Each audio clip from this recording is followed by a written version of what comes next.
नमस्कार साथियों, स्वागत आपका बिहार न्यूज में। चलिए बात करते हैं बिहार की बड़ी खबरों के बारे में, लेकिन उससे पहले अगर आपने चैनल को सब्सक्राइब नहीं किया तो सबसे पहले चैनल को सब्सक्राइब करके बेल नोटिफिकेशन ऑन कर दें, वीडियो को लाइक कर दें ताकि आने वाले जरूरी अपडेट्स आपको सबसे पहले मिलते रहें। तो चलिए बढ़ते हैं खबरों की ओर।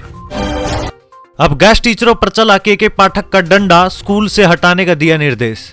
बिहार के प्राथमिक से लेकर उच्च माध्यमिक स्कूलों में अब अतिथि शिक्षकों यानी कि गेस्ट टीचरों की सेवा नहीं ली जाएगी। जहां नवनियुक्त शिक्षकों ने योगदान दे दिया है, उन स्कूलों से अतिथि शिक्षकों को हटाने का आदेश जारी किया गया है। कई स्कूलों से अतिथि शिक्षकों को हटा भी दिया गया, साथ ही एजेंसी के माध्यम से लिए टेक्निकल फैकल्टी को भी हटाया जा रहा है। इन्हें सितंबर में ही रखा गया था। अतिथि शिक्षकों और एजेंसी के माध्यम से कार्यरत टेक्निकल फैकल्टी को हटाने से संबंधित शिक्षा विभाग के अपर मुख्य सचिव के पाठक के आदेश के बाद जिला शिक्षा कार्यालय ने पत्र जारी कर दिया है। बिहार में हिंदू और मुस्लिमों की छुट्टियों के लिए दो कैलेंडर, दोनों की छुट्टियां 4-4 दिन घटी। उर्दू स्कूलों में हिंदू और बाकी में मुस्लिम त्योहार कम किए। बिहार के स्कूलों में छुट्टियों को लेकर विवाद खड़ा हो गया। विपक्ष का आरोप है कि राज्य सरकार ने कृष्ण जन्माष्टमी, महाशिवरात्रि, बसंत पंचमी जैसी हिंदुओं की छुट्टियां घटा दी, वहीं मुस्लिम त्योहारों की छुट्टियों में बढ़ोतरी की है। देखिए, जब इस खबर की पड़ताल की गई तो खुलासा हुआ कि छुट्टियों को लेकर सारा विवाद दरअसल अधूरी जानकारी की वजह से पैदा हुआ है। राज्य सरकार की ओर से जारी छुट्टियों के कैलेंडर ने इसे हवा दी है। ये कैलेंडर उर्दू स्कूलों के लिए जारी हुआ था। इसमें कृष्ण जन्माष्टमी, महाशिवरात्रि, बसंत पंचमी जैसे हिंदू त्योहारों पर छुट्टियों का कोई जिक्र नहीं था। दरअसल बिहार के शिक्षा विभाग ने स्कूलों में साल 2024 के लिए छुट्टियों के दो कैलेंडर जारी किए हैं। ऐसा राज्य में पहली बार हुआ है। ये कैलेंडर उर्दू स्कूलों के लिए अलग है और सामान्य स्कूलों के लिए अलग। मुआवजे की मांग को लेकर किसानों का हंगामा, स्लुइस गेट के निर्माण के लिए किया जा रहा है अधिग्रहण। किसान बोले सरकार नहीं दे रही उचित मुआवजा।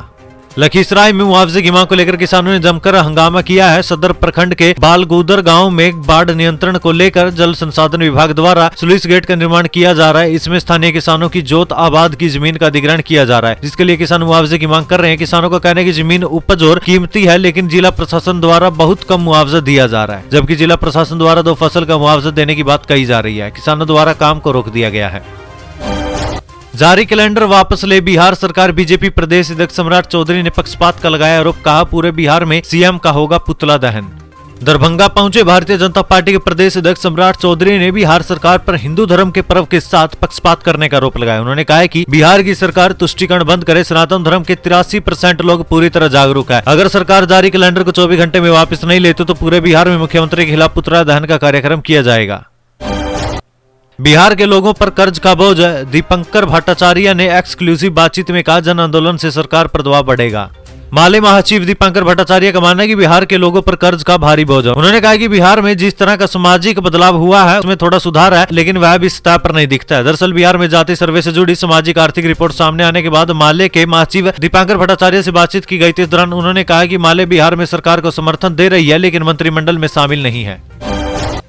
बिहार में जातीय गणना की तरह शराबबंदी का सर्वे होगा। सीएम ने कहा हर घर जाकर पूछिए कितने लोग शराबबंदी चाहते हैं, कितने नहीं। बिहार में जातीय गणना और आर्थिक सर्वे की तरह ही शराबबंदी को लेकर सर्वे किया जाएगा। सीएम नीतीश कुमार ने इसका निर्देश मद्य निषेध विभाग के अधिकारियों को दिया है। उन्होंने रविवार को अधिकारियों को निर्देश दिया था कि वे जातीय गणना की तरह घर घर जाएं और ये पता लगाए कि कितने लोग शराबबंदी के पक्ष में और कितने लोग इसके खिलाफ हैं। बिहार सरकार के छुट्टी वाले कैलेंडर पर सियासी बवाल, जानिए विश्व हिंदू परिषद ने क्या कहा। विश्व हिंदू परिषद ने बिहार की नीतीश सरकार के साल 2024 को लेकर जारी स्कूलों की छुट्टियों वाले कैलेंडर पर सवाल खड़े किए हैं। उन्होंने इस कैलेंडर को हिंदू विरोधी और हिंदू द्रोही एजेंडा बताया। साथ ही बिहार सरकार से इसे अविलंब वापस लेने की मांग की। विश्व हिंदू परिषद के राष्ट्रीय प्रवक्ता विनोद बंसल ने बिहार सरकार के फैसले की आलोचना की। नीतीश सरकार ने हिंदू विरोधी मानसिकता और हिंदुओं को आघात करने वाला फैसला लिया है, सुशील मोदी। सुशील मोदी ने कहा है कि नीतीश सरकार ने एक बार फिर से हिंदू विरोधी मानसिकता और हिंदुओं को आघात पहुंचाने वाला फैसला लिया है। स्कूलों में हिंदुओं के पर्व रामनवमी, जन्माष्टमी, रक्षाबंधन, जितिया की छुट्टियों को रद्द कर दिया गया। दीपावली, छठ और दुर्गा पूजा की छुट्टियों में भी काफी कटौती की गई है। हिंदुओं के पर्व की छुट्टियों को घटा दिया गया और मुसलमानों के त्योहारों की छुट्टियों को बढ़ा दिया गया। हिंदुओं के सबसे बड़े भगवान राम और कृष्ण है। रामनवमी और जन्माष्टमी की छुट्टी खत्म कर दी गई। रक्षाबंधन की छुट्टी रद्द कर दी गई। प्रदेश की लाखों महिलाएं अनंत चतुर्दशी या फिर जितिया का व्रत करती है। चुन चुनकर हिंदुओं के जितने पर्व है उनकी छुट्टियां रद्द कर दी गई है। के पाठक को हथियार के रूप में इस्तेमाल कर रही है बिहार सरकार। वार्षिक कैलेंडर जारी होने पर बोले विजय सिन्हा। बीजेपी के वरिष्ठ नेता सह नेता प्रतिपक्ष विजय कुमार सिन्हा मंगलवार को मुजफ्फरपुर पहुंचे। इस दौरान उन्होंने बिहार शिक्षा विभाग द्वारा जारी छुट्टी के कैलेंडर को लेकर कहा कि के पाठक को बिहार सरकार हथियार के रूप में इस्तेमाल कर रही है। उन्होंने कहा कि तुष्टिकरण की राजनीति नहीं करनी चाहिए। ऐसी राजनीति से अराजकता का माहौल बन जाता है जनता में। शिक्षा विभाग का नया फरमान, बिहार के शिक्षकों को शाम 5 बजे के बाद करनी होगी चुनाव कार्य की ड्यूटी। बिहार शिक्षा विभाग ने एक बार फिर एक नया फरमान निकाला। दरअसल शिक्षा विभाग के अपर मुख्य सचिव के पाठक ने सभी जिलाधिकारियों को पत्र लिखा जिसमें कहा गया कि चुनाव कार्य में लगाए जा रहे शिक्षकों को शाम 5 बजे के बाद ही चुनाव कार्य की ड्यूटी में लगना होगा ताकि शिक्षण कार्य बाधित न हो सके। अब सवाल यह है कि आखिर कोई कर्मचारी या शिक्षक कितने घंटे ड्यूटी करेगा। पप्पू यादव के सामने युवक ने लगाए लालू यादव के नारे, माइक फेंक गुस्से से चले गए जाप सुप्रीमो, शख्स की धुनाई।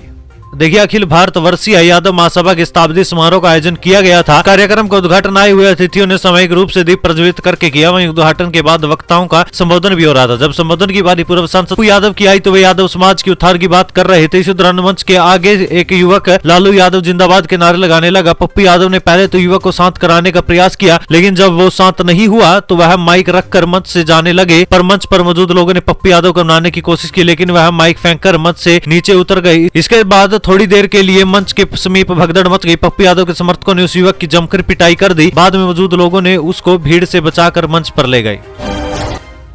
बिहार में 75% आरक्षण को हाईकोर्ट में चुनौती, अशोक चौधरी बोले, जाति जनगणना की तरह ये लड़ाई भी हम जीतेंगे। हाल ही में बिहार वासियों के आरक्षण के दायरे को 50% से बढ़ाकर 75% कर दिया गया। कैबिनेट से इस प्रस्ताव को पारित कर दिया गया। साथ ही साथ राज्यपाल ने भी इसको मंजूरी दे दी है। आरक्षण के दायरे जो बढ़ाए गए हैं उसकी मंजूरी मिलने के बावजूद अब पटना हाईकोर्ट में उसको चुनौती दे दी गई है। इसको लेकर बिहार सरकार के मंत्री अशोक चौधरी ने कहा कि ये सब तो एक्सपेक्टेड है, सरकार को ये सब पता था, तभी हम लोगों ने भारत सरकार से आग्रह किया कि इसे 9वीं सूची में डाला जाए ताकि 9वीं सूची में डालने के बाद इस तरह की न्यायिक प्रक्रिया पर रोक लगाई जाए। लेकिन राज्य सरकार पूरी तरह से मुस्तैद है। ये लंबी लड़ाई है, ये मामूली लड़ाई नहीं है। जो असमानता हजारों वर्षों से चलती आ रही है, इसको खत्म करने के लिए तो लड़ाई लड़नी पड़ेगी। जैसे जाति आधारित गणना की लड़ाई हमने जीती है, वैसे ये लड़ाई भी हम ही जीतेंगे। पशुपालकों की बल्ले बल्ले अब दूध पर सब्सिडी देगी यहाँ की सरकार, सिर्फ इन लोगों को मिलेगा इसका फायदा। देखिए, बिहार की नीतीश सरकार ने एक शानदार योजना बनाई है। राज्य सरकार ने पशुपालकों के लिए सब्सिडी देने की योजना बनाई है। इससे पशुपालकों को बहुत फायदा होगा। साथ ही प्रति लीटर रेट भी तय कर दिया गया। बता दें कि पशु एवं मत्स्य संसाधन विभाग ने पशुपालकों को प्रति लीटर 3 रुपए अनुदान देने का निर्णय लिया है। इसका फायदा सभी को नहीं बल्कि उन पशुपालकों को मिलेगा जिन्होंने दुग्ध सहकारी समिति के जरिए दूध बेचा है। सिवान में डेटा ऑपरेटरों का धरना, स्थायी पद की कर रहे हैं मांग। 5 नवंबर को भी दिया था धरना, काला बिल्ला लगाकर किया था काम। सिवान समाहरणालय के सामने मंगलवार को सेवा समायोजन को लेकर डेटा ऑपरेटर धरने पर बैठे रहे। कल से वो 2 दिवसीय सांकेतिक हड़ताल पर चले गए हैं। सभी डेटा ऑपरेटरों की मांग है कि उनकी सेवा समायोजन की जाए। बेल्ट्रॉन के माध्यम से संविदा पर राज्य सरकार के जिला मुख्यालय के विभिन्न विभागों, क्षेत्रीय तथा प्रखंड स्तर के कार्यालय एवं अन्य सरकारी संस्थानों में बीते 25 वर्षों से कार्यरत है। इनका सेवा समायोजन अभी तक नहीं किया गया, जिसको लेकर ये कल से 2 दिवसीय सांकेतिक हड़ताल पर चले गए हैं। खेलने के दौरान बम ब्लास्ट, 6 बच्चे घायल। खंडरनुमा घर में हुआ हादसा, 3 की हालत गंभीर, मची अफरा तफरी। बेगूसराय के नावकोठी थाना में खंडरनुमा घर में रखे एक बम के फटने से 6 बच्चे घायल हो गए। यह हादसा खेलने के दौरान हुआ। एक बच्चा घर के अंदर गेंद निकालने के लिए घुसा और गेंद के साथ एक टेप लगा डिब्बा लेकर बाहर आया और डिब्बा खोलने के क्रम में दीवार पर पटकने से विस्फोट हो गया। सभी घायल बच्चों को ग्रामीणों के सहयोग से इलाज के लिए बेगूसराय के निजी अस्पताल भेजा गया, जिसमें 3 की हालत गंभीर बताई जा रही है।